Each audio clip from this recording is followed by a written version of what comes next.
में हमेशा सेंधा नमक का ही आपको इस्तेमाल करना चाहिए। सेंधा नमक जिसे पिंक हिमालयन सॉल्ट भी कहा जाता है, ये बॉडी में व्हाइट सॉल्ट की तरह वाटर रिटेंशन और ब्लड प्रेशर को बढ़ाने का काम नहीं करता है।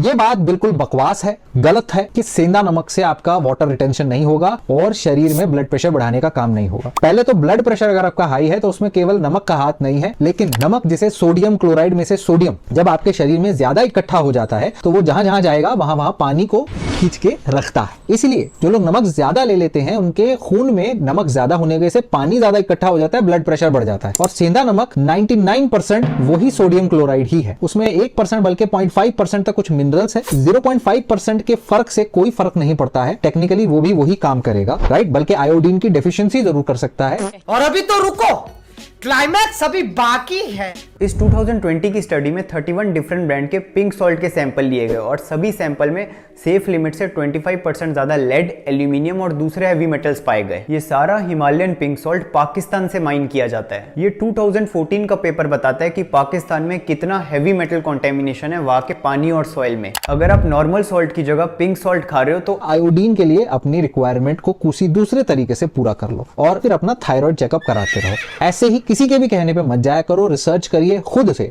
Stay safe.